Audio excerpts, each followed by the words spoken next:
Hello दोस्तों, स्वागत है आप सभी का अल्टीमेट फैंटेसी 11 में। तो आज हम कवर करने वाले हैं मैच नंबर 6, डमस्टार्ट वर्सेस स्कैंडरबॉग। डमस्टार्ट जर्मनी की टीम है और स्कैंडरबॉग डेनमार्क की टीम है। यह दोनों टीम के लीग मैचेस रहेंगे। यह कल के सारे मैचेस, डमस्टार्ट के 2 मैच और स्कैंडरबॉग का 1 मैच था, वह सारे मैच पानी की वजह से धुल गए। आज भी वेदर फोरकास्ट इतना कुछ खास नहीं है, पर हम उम्मीद करेंगे कि कुछ मैचेस हो सकें ताकि हम T10 मैचेस से एंटरटेन हो सकें, क्योंकि T10 मैचेस काफ़ी अच्छे होते हैं यह GL और स्मॉल लीग के लिए। तो यह यूरोपियन क्रिकेट लीग का चैंपियनशिप वीक है। इसमें 60 टीमें क्वालिफाई करी हैं। इसमें 7 ग्रुप थे और 60 टीम्स इसमें क्वालिफाई करी हैं। यह यूरोपियन क्रिकेट लीग में 35 टीमें थीं, 5-5 टीमों की 7 ग्रुप बने हुए थे। तो इसमें जो भी टीम टॉप पर आई अपने ग्रुप में वो टीम क्वालिफाई करी हैं। और तो इन 7 टीम के बीच में खिताब जीतने की होड़ रहेगी और कौन अच्छे से परफॉर्म करता है और कौन चैंपियनशिप फाइनल डे पे जाता है। अभी यह सातों टीम हर दूसरी टीम से एक बार भिड़ेगी, मतलब एक टीम के पर 6 मैचेस होंगे। तो जो भी टॉप 4 टीमें रहेंगी वो फाइनल्स डे में क्वालिफाई करेंगी और 3 टीमें यहाँ से एलिमिनेट हो जाएंगी। और कुछ मैच बारिश के कारण रद्द होने के कारण अब हर मैच डू और डाई रहेगा, क्योंकि किसी के मैचेस थोड़े ज़्यादा बचेंगे, किसी के मैचेस कम बचेंगे। तो इस स्थिति में हर टीम चाहेगी कि वो जो भी अब मैचेस खेले तो वो जीतने की कोशिश करेगी।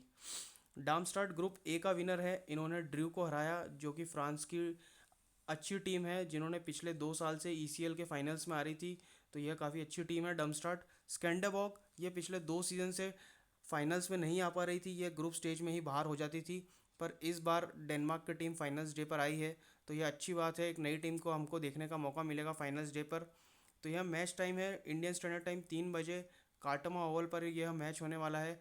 पिच यहाँ पर तो एक अच्छा 130-140 का टारगेट रहता है, पर ज़्यादातर बेनिफिट चेजिंग टीम्स को रहा है यहाँ पर।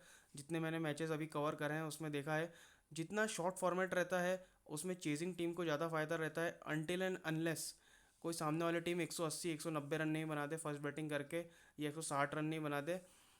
ज़्यादातर फ़ायदा T10 में सेकंड बैटिंग को रहता है। और दोनों ही टीम वेल राउंडेड टीम है, पर एडवांटेज मुझे थोड़ा सा स्कैंडरबॉग को लग रहा है। इनके पास काफ़ी अच्छे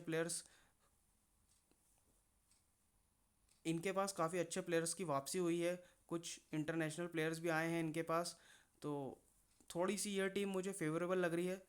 तो अब हम उस उन प्लेयर्स जो आए हैं इनके स्क्वाड में उनके बारे में भी आगे बात करेंगे, और हमारे कुछ GL पिक्स और स्मॉल लीग के पिक्स उनके बारे में भी बात करेंगे। तो हम यहाँ पर पूरा एनालिसिस देखेंगे। ECL टूर्नामेंट मैं काफ़ी पहले से कवर कर रहा हूँ, तो मुझे अच्छा खासा एक्सपीरियंस है इस टूर्नामेंट को कवर करने का। इसमें मैं स्मॉल लीग पहले से खेलता आ रहा हूँ, और हाल ही में मैंने GL भी खेलना स्टार्ट किया लास्ट 2 ईयर से, और मैंने 3 GL विन भी किए इसमें। तो आप मेरा एनालिसिस को अच्छे से देख सकते हैं और आप भी ऐसे ही GL विन कर सकते हैं। तो अब हम चलते हैं प्लेयर स्टैट्स की तरफ। तो अब हम स्कैंडरबॉग के प्लेइंग 11 और इनके प्लेयर्स के बारे में देख लेते हैं। इनकी तरफ से ओपन करेंगे निकोलज लेसगार्ड, इनको निकोलज डमगार्ड भी कहा जाता है। यह कैप्टनसी वाइस कैप्टनसी ऑप्शन सबसे प्रेफरेबल ऑप्शन रहेंगे। यह ओपन करेंगे और आपको 2 ओवर की लेफ्ट आर्म ऑर्थोडॉक्स स्पिन भी देंगे।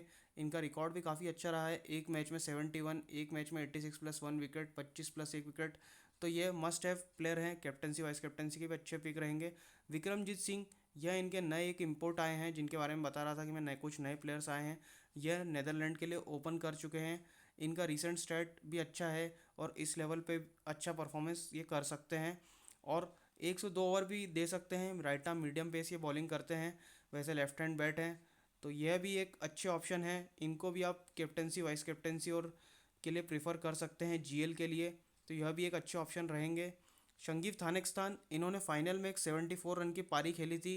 रॉयल स्ट्राइकर्स टीम को इन्होंने हराया था, जो टीम इनको पहले 2 बार हरा के आ रही थी, उस टीम को इन्होंने हराया फाइनल्स में। तो स्कैंडरबॉग की तारीफ़ करनी होगी कि जो टीम इनको लीग स्टेजेस में, एक लीग के मैचेस में और एक क्वालिफायर में हरा के आई, उसको इन्होंने फाइनल में हराया। तो यह तारीफ़ करनी रहेगी। और संगीव थानिकस्तान एक ऐसे प्लेयर हैं जो कि चल गए तो बहुत ही अच्छा है, मतलब फिन एलन टाइप प्लेयर हैं, वीरेंद्र सहवाग टाइप प्लेयर हैं, मतलब चल गए तो तड़ातड़ रन मारते रहते हैं इस फॉर्मेट में। तो यह भी एक मस्ट हैव प्लेयर रहने वाले हैं T10 के अकॉर्डिंग, क्योंकि 1 2 3 T10 में जिनकी बैटिंग ऊपर आ रही है तो वो मस्ट हैव पिक रहने वाले हैं। ऑलिवर हेल्ड, इनका हमको बैटिंग ऑर्डर कंफर्म नहीं है, अभी मैंने इनको 4 नंबर जगह दे रखी है। यह 4 नंबर भराज भी ले सकते हैं जो कि लीग स्टेजेस में नहीं थे और अब आ चुके हैं। तो ऑलिवर हेल्ड एक अच्छे प्लेयर हैं, लेफ्ट हैंड बैट और left arm medium pace bowling है इनकी। ये भी इंटरनेशनल लेवल पर जर्सी को रिप्रेजेंट कर चुके हैं, तो ये भी एक इम्पोर्ट प्लेयर हैं स्कैंडरबॉक के पास, तो ये एक मस्ट हैव होने वाले हैं। ये भी कैप्टनसी वाइस कैप्टनसी ऑप्शन के डिसेंट पिक रहेंगे। तरनजीत सिंह बराज, क्योंकि इनकी बैटिंग लाइनअप इतनी लंबी है तो इन पर इतनी नज़र नहीं जाएगी, पर विकेट कीपर सेक्शन में देखना रहेगा कि कोई और अच्छा प्लेयर नहीं है तो फिर इनको ही प्रीफर किया जाएगा। सेबेस्टियन ब्राट, ये पहले नेदरलैंड की टीम को यूरोपियन क्रिकेट चैंपियनशिप में लेके आते थे और इन्होंने एक ईसीसी नेदरलैंड को जितवाया भी है, तो यह एक अच्छे प्लेयर साबित हो सकते हैं। काफ़ी एक्सपीरियंस प्लेयर है, इनके पास अच्छे कटर्स हैं और इस फॉर्मेट को जानते हैं। हर साल ये यूरोपियन क्रिकेट लीग में किसी न किसी टीम से इंपोर्ट होकर आते हैं, तो इनको एक अच्छा T10 का एक्सपीरियंस है, तो यह भी एक मस्ट हैव पिक है। और जीएल में आप इनको एज अ कैप्टन वीसी भी ट्राई कर सकते हैं। कामरान महमूद, अब इनका रोल इतना नहीं रहा है, ये नंबर 3 पर नंबर 4 पर लीग स्टेज में बैटिंग कर रहे थे, पर अब ये नंबर 7 पर चले गए हैं। ये एक हार्ड हिटर की तरह ही आएंगे, तो इनका इतना रोल नहीं रहेगा। अगर बॉलिंग में ज़रूरत लगती है तो इनको 1 ओवर दिया जा सकता है मात्र, तो इनको इतना प्रेफर नहीं कीजिएगा जीएल में भी। एंडर्स बुलो एक अच्छे बॉलर हैं, ये आपको 2 ओवर देंगे और बैटिंग बैकअप भी देंगे। इनका रिकॉर्ड भी काफ़ी अच्छा रहा है, तो आप इनको प्रेफर कर सकते हैं एक मस्ट हैव प्लेयर की तरह एसएल में, और जीएल में भी प्रेफर कर सकते हैं, आप रोटेट कर सकते हैं। रिजवान महमूद, इनका बैटिंग ऑर्डर नंबर 5 पे जा सकता है या नंबर 4 पे भी जा सकता है। ये नंबर 3 पर बैटिंग कर रहे थे लीग स्टेज में, पर अभी इतने सारे अच्छे प्लेयर्स बैटिंग सेक्शन में हैं, तो अभी मैंने इनको नीचे कर रखा है, पर ये ज़्यादातर नंबर 4 या 5 पर बैटिंग करेंगे, तो इनको आप प्रिफर कर सकते हैं। बैटिंग ऑर्डर इनका ऑफिशियल जैसे ही आता है मैं आपको टेलीग्राम पर दे दूंगा, उसके लिए आप टेलीग्राम पर जुड़ सकते हैं। टेलीग्राम से जुड़ने के लिए आप वीडियो के डिस्क्रिप्शन में लिंक से टेलीग्राम से मैं जुड़ सकते हैं। कमेंट सेक्शन में भी आपको पिंड कमेंट में आपको लिंक मिल जाएगा, तो उससे आप टेलीग्राम से जुड़ सकते हैं। अकील अमजद, इनका कुछ खास रिकॉर्ड नहीं रहा है इस सीज़न। पिछले सीज़न काफ़ी विकेट्स निकालते थे, पर इस सीज़न इनको इतनी कुछ मदद नहीं मिली है। 2 लेफ्ट आर्म ऑर्थोडॉक्स हैं इनके पास, शायद इसके कारण हो सकता है, क्योंकि डमगार्ड भी लेफ्ट आर्म ऑर्थोडॉक्स स्पिन डाल रहे हैं, तो वो विकेट ले आते हैं तब इनको विकेट नहीं मिलता है, तो इनको आप जीएल में रोटेट कर सकते हैं। एसएल में मैं इनको नहीं प्रीफर करूँगा। एस विलियम्स, एक ही मैच खेले इन्होंने, तो right arm medium pace bowling है, इनका भी इतना कुछ चांसेस नहीं लग रहा है, क्योंकि जो मेन बॉलर हैं वो हैं Oliver held, Sebastian ब्राट, Anders Bulo, Aqeel Amjad और निकोलस लेसगार्ड। एस विलियम्स इनका 6th बॉलिंग ऑप्शन रहने वाला है, तो इनको ट्राई किया जा सकता है, जीएल के लिए एक अच्छे प्लेयर रहेंगे। तो अब हम चलते हैं बेंच पर स्कैंडरबॉक के प्लेयर के बारे में देखने। तो बेंच में क्रिस केलेस राइट आर्म मीडियम, इनका इतना कुछ खास रिकॉर्ड नहीं मिला। शाबान महमूद, इनका भी इतना कुछ खास रिकॉर्ड नहीं मिला, तो इन दोनों प्लेयर्स में जो भी प्लेइंग में आता है वो केवल फील्डिंग करने के लिए ही आएगा। अगर स्क्वाड में जो भी प्लेयर आता है तो इनमें से आप किसी को भी ट्राई मत कीजिएगा। तो अब हम चलते हैं डम स्टार्ट के प्लेइंग 11 और प्लेयर स्टैट्स की तरफ। तो अब हम डम स्टार्ट की प्लेइंग 11 देख लेते हैं। अजमत अली इनकी तरफ से ओपन करेंगे। इनका रिकॉर्ड ठीक ठाक ही रहा है, अभी तक 5 मैचेस में 2 ही परफॉर्मेंस आए हैं जो इनको ड्रीम टीम में कंसिडर कर रहे हैं, तो इनको आप जीएल में ट्राई कर सकते हैं, और एसएल में इन पर डिसीजन में टॉस के बाद ही लूँगा। मोहम्मद उमर, यह एक मस्ट हैव पिक है और कैप्टनसी वाइस कैप्टनसी के भी अच्छे एक चॉइस हैं।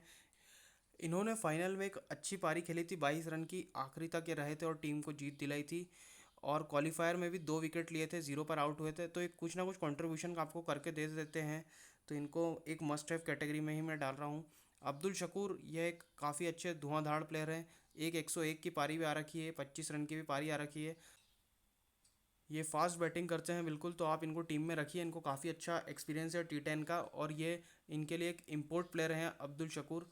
प्रणव नाथ, ठीक ठाक प्लेयर हैं ये, इनकी बॉलिंग में मुझे इतना कुछ दम नहीं लगा, पर ये कुछ ना कुछ कंट्रीब्यूट कर देते हैं, काफ़ी अच्छे फील्डर भी हैं ये, तो इनको आप जीएल में ट्राई कर सकते हैं, मैं इनको एसएल में अभी प्रेफर नहीं कर रहा हूँ। क्वादरतुल्ला उल्फत, इन्होंने भी फाइनल में 27 रन की अच्छी पारी खेली थी और विकेट कीपर भी हैं ये, तो इनको आप जीएल में प्रेफर कर सकते हैं। इनका नंबर नीचे होने के कारण मैं अभी इनको एसएल में प्रेफर नहीं कर रहा हूँ। अदनान नज़ीर, इतने कुछ खास पिक नहीं रहने वाले हैं, ये एक पुराने चावल हैं जो कभी मौका आया तो रन मार सकते हैं, पर अक्सर इनको इतना मौका नहीं मिलेगा। M Naseri, right arm off break अच्छे बॉलर हैं, इन्होंने फाइनल में 2 विकेट लिए थे, पर 1 ओवर में 18 रन भी खाए थे, तो इस कारण इनका पहला ओवर बहुत इंपॉर्टेंट रहने वाला है। जिस अगर इन्होंने रन कम दिए तो इनको दूसरा ओवर मिलेगा, नहीं तो एक ओवर ही मिल रहा है अभी तक। जो मैंने मैच एनालिसिस और देखा है उसमें, जो अभी तक मैंने पुराने मैचेस देखे हैं उन सभी मैचेस में मैं जो रिकॉर्ड मिला है उसमें जो मैंने देखा है, स्टीफन सोलोमन नीचे हिटिंग के लिए आएंगे, तो यह भी एक जीएल के पिक हैं। नसीरी को भी आप जीएल में ट्राई कर सकते हैं। शफीउल्ला नियाजी, ये भी एक कंसिस्टेंट प्लेयर नहीं रहे हैं, एक मैच में ही 3 विकेट लिए हैं और बाकी में 1 विकेट 2 विकेट।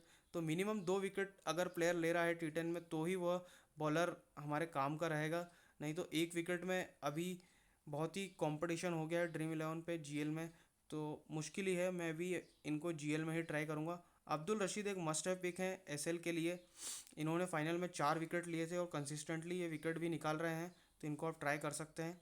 परवेज़ अखुटज़ाडा, ये एक मीडियम पेस बॉलर है, कटर्स पे ज़्यादा रिलाई करते हैं, अपने वेरिएशंस पे ज़्यादा रिलाई करते हैं और इनको उसी कारणवश अच्छे बल्क में विकेट्स भी मिलते हैं, 4 विकेट जैसे 2 विकेट 1 विकेट। तो इनको आप ट्राई कर सकते हैं। ये मिडिल में आते हैं और ये कंसिस्टेंट रहते हैं। पर अभी मैं जो कॉम्बिनेशन सोच रहा हूँ उसमें मैं स्कैंडेबॉक की टीम को अच्छा मान रहा हूँ। अगर वह टीम पहले बॉलिंग करती है तो फिर मैं इनके एक या दो ही बॉलर ट्राई करने का प्रेफर करूँगा या ऑलराउंडर्स पर ही ज़्यादा विश्वास करूँगा। तो अब हम चलते हैं इनके बेंच के प्लेयर्स की तरफ। अब हम डमस्टार्ट के बेंच के प्लेयर्स देख लेते हैं। सैमुअल ब्रायन, इनका इतना कुछ खास रिकॉर्ड नहीं है। शेख हबीब, इनका भी इतना कुछ खास रिकॉर्ड नहीं है।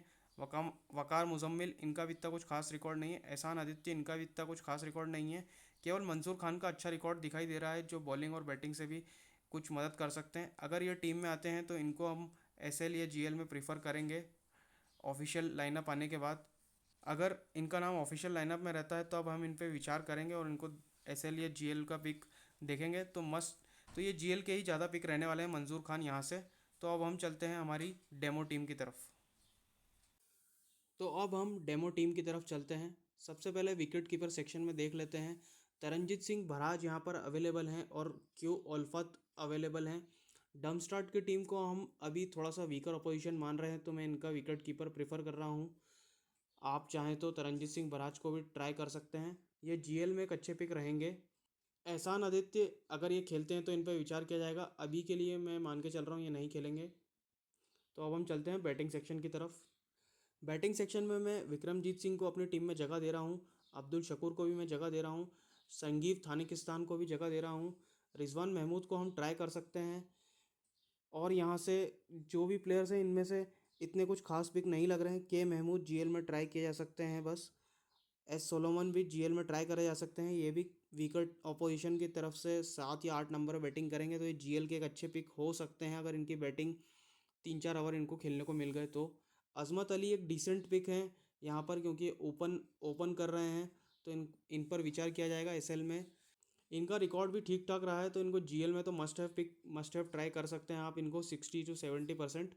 मैं इनको एसएल में, तो मैं अजमत अली को ऑफिशियल लाइनअप आने के बाद ही ट्राई करूँगा। बैटिंग या बॉलिंग किस टीम की रहती है उस बेसिस पर डिसीजन लेकर। तो आप टेलीग्राम पर जुड़ सकते हैं, वहाँ पर मैं इसका अपडेट दे दूंगा कि मैं इनको प्रेफर कर रहा हूँ या नहीं कर रहा हूँ। जीएल में आप इनको 60 to 70% ट्राई कर सकते हैं। तो अब हम चलते हैं ऑलराउंडर सेक्शन की तरफ। ऑलराउंडर सेक्शन में निकोलस डमगार्ड मस्ट हैव पिक है, यह मेरे डिफ़ॉल्ट कैप्टन ही रहेंगे। आपको कल कैप्टन के बारे में इतना ज़्यादा सोचने की ज़रूरत नहीं है। आप इनको must have captain 70 to 80% teams में आप इनको कैप्टन करके चल सकते हैं। एम उमार भी एक decent captaincy vice captaincy option के चांस रहेंगे, इनको भी आप 20 to 30% ट्राई कर सकते हैं। ऑलिवर हेल्ड एक ये दूसरे पिक हैं, अगर ये टॉप 4 में बैटिंग कर रहे हैं तो यह मेरे वीसी के एक अच्छे चॉइस रहेंगे। ए बुलो भी एक वीसी के अच्छे चॉइस रहेंगे अगर फर्स्ट बॉलिंग करते हैं ये। यह स्टार्ट में ओवर डालते हैं और एंड में भी ओवर डालते हैं एक ओवर, तो इनके विकेट लेने के चांसेस अच्छे रहेंगे। पी नाथ, ये भी एक डिसेंट ऑप्शन रहेंगे, टॉप 4 में बैटिंग कर रहे हैं और बॉलिंग कर रहे हैं। एम नसेरी को अपन जीएल में ट्राई कर सकते हैं, यह वीकर ऑपोजिशन के ऑफ स्पिनर हैं, मुझे नहीं लगता इतना कुछ प्रभाव कर सकते हैं। आप 20 to 30% इनको जीएल में ट्राई कर सकते हैं। तो अब हम चलते हैं बॉलिंग सेक्शन की तरफ। ए रशीद एक मस्ट हैव पिक रहेंगे यहाँ पर, और सेबेस्टियन ब्राट एक मस्ट हैव पिक रहेंगे। अगर आप स्कैंडरबॉग के फेवर में बना रहे हैं टीम तो आप ए रशीद को यहाँ पर ड्रॉप कर सकते हैं, या एस नियाजी को ड्रॉप कर सकते हैं, और पी अखुटज़ाडा को ड्रॉप कर सकते हैं। इन तीनों में से आप किसी को भी पिक कर सकते हैं, इन तीनों में से एक कोई भी जीएल की टीम में आ सकता है या तीनों में से कोई भी नहीं आ सकता। तो सेबेस्टियन ब्राट एक मस्ट हैव पिक रहने वाले हैं। सैम विल्म से अगर ये खेलते हैं तो इन पे विचार किया जाएगा। अकील अमजद एक डिसेंट पिक है, ये 2 ओवर दे सकते हैं। अभी मैंने इनको टीम में प्रेफर नहीं किया है, पर ये जीएल में एक अच्छे ऑप्शन रहेंगे। सीक्लिस अगर खेलते हैं तो इन पर विचार किया जाएगा। एस ब्रायन का कोई इतना रोल नहीं रहेगा। तो अब हम चलते हैं हमारी डेमो टीम की तरफ। तो फिलहाल के लिए अभी मैंने यह डेमो टीम सिलेक्ट कर रखी है। यह टीम मैं अपडेट कर सकता हूँ, यह एक सेफ टीम मैंने अभी दे रखी है आपके समझने के लिए। तो जो भी मेरे टीम में चेंजेस रहेंगे स्मॉल लीग की टीम में और जीएल के, मैं आपको 3 से 4 कॉम्बिनेशंस प्रोवाइड कर दूंगा यह मैच का। अगर यह मैच होता है और बारिश के कारण रद्द नहीं होता है तो, क्योंकि बारिश के चांसेस आज भी ज़्यादा हैं, तो 70 to 80% चांसेस हैं कि यह मैच ना हो। पर मेरी यह कोशिश है कि यह वीडियो बनाकर आपको आगे के जो मैचेस रहेंगे, जिसमें स्कैंडरबॉग और डमस्टार्ट के जो भी मैचेस रहेंगे उन प्लेयर्स के बारे में जिन मैंने जो मैच एनालिसिस कवर किया है, तो आप उससे कुछ सीख कर अपने जीएल के कॉम्बिनेशंस में दिमाग लगाकर और कॉम्बिनेशन फिट करके, क्योंकि लगभग लगभग 7 से 8 प्लेयर यही रहने वाले हैं, 2 या 3 प्लेयर का आपको दिमाग लगाना रहेगा। कैप्टनसी वाइस कैप्टनसी ऑप्शन के लिए भी निकोलस डमगार्ड एक अच्छे ऑप्शन है, तो ज़्यादा यहाँ पर भी हिलने की ज़रूरत नहीं है। वाइस कैप्टन का आपका दिमाग लगाना रहेगा, जिसमें ओलिवर हेल्ड एक अच्छे ऑप्शन निकल के आ रहे हैं। विक्रमजीत सिंह भी एक अच्छे वाइस कैप्टनसी ऑप्शन निकल के आ रहे हैं। एस्थानिकस्तान भी एक वाइस कैप्टनसी ऑप्शन निकल के आ रहे हैं, इनको भी आप 10 से 15% ट्राई कर सकते हैं। ए शकूर भी एक डिसेंट पिक है, वहाँ से जो अच्छी बैटिंग कर सकते हैं और तेज रन बना सकते हैं, तो ये भी एक वीसी के एक ऑप्शन निकल के आ रहे हैं। एम उमार को मैं वीसी के ऑप्शन में नहीं डाल रहा हूँ, ये डिसेंट टाइप ही पिक है, ये आपको बस 50-60 पॉइंट्स देने का मादा रखते हैं। सेबेस्टियन ब्राट अगर फर्स्ट बैटिंग करती है तो यह भी एक कैप्टनसी वाइस कैप्टनसी ऑप्शन के पिक हैं, अगर स्कैंडरबॉग फर्स्ट बैटिंग करती है। ए रशीद की जगह आप किसी भी बॉलर को ट्राई कर सकते हैं डमस्टार्ट के, या किसी एक बैट्समैन को प्रिफर कर सकते हैं, और 4 बैट्समैन आप डमस्टार्ट के ले सकते हैं, और यहाँ पे टी भराज का भी एक मौका बन सकता है। तो यह मेरी तरफ से एनालिसिस था, आशा करता हूँ कि आपको यह एनालिसिस पसंद आया होगा और आपकी कुछ हेल्प हुई होगी। कुछ भी अगर आपकी हेल्प होती है तो आप इस वीडियो को लाइक करें, जिससे मुझे पता लगे कि हाँ मेरा एनालिसिस कुछ काम में आ रहा है आप लोगों का। और कमेंट करें, कुछ भी सवाल है मैं उसका रिप्लाई देने की आपको कोशिश करूँगा। तो मिलते हैं अब अगले ईसीएल के वीडियो में। धन्यवाद।